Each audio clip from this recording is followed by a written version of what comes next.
And now tell me a little bit about the casting process. I understand it took a little time for you to actually get, after meeting with Ruben to actually get the role.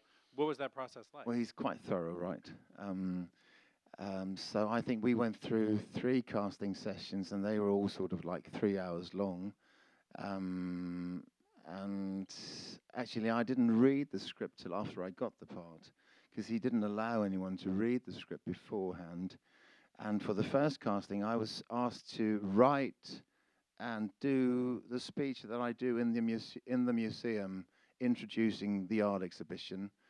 And I got to the casting, and he sat me down and he talked me through the whole film, and we did improvs of something like 6, 7 scenes.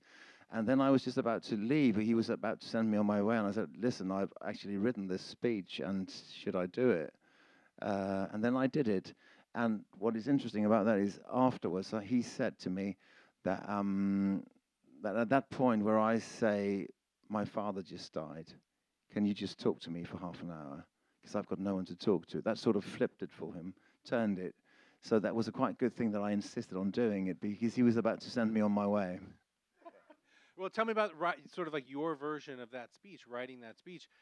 What kind of instructions had he given you, and how did you kind of Almost none. I just knew that this is a square, 4x4 meters of sanctuary and caring and everything, and I was just asked to do whatever I felt was right for it. So I just came up with that thing, is look down and you just find yourself standing in a square, and you can just ask anybody for help. You can ask anyone, can you please watch my dog while I go shopping, and can you teach me to swim, or can you talk to me for half an hour?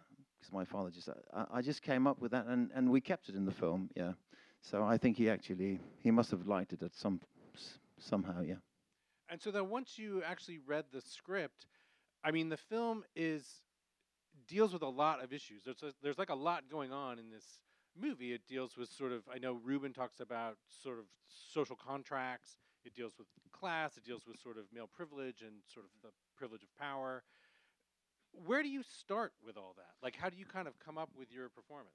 Well, in that sense, Ruben he never talks about character. He never talks about background. He never talks about psychology. He never talks about, I mean, as an actor, I don't think you can actually play the themes of the film or the sort of bigger picture. You can actually just do what is in the situation right now. And that's what he's all about, being in that moment. I mean, you're at work, and someone that you slept with a couple of nights ago comes up to you and says, "So what are we going to do now? Please relate to that." So that's how every day actually was. He's not ever asking you to sort of. I mean, it's when you fit all these bits and pieces together that you get the whole picture. And I actually allow myself the luxury of, just losing my mind in that sense and just being there, because that's what he wanted. So that's what I did, yeah.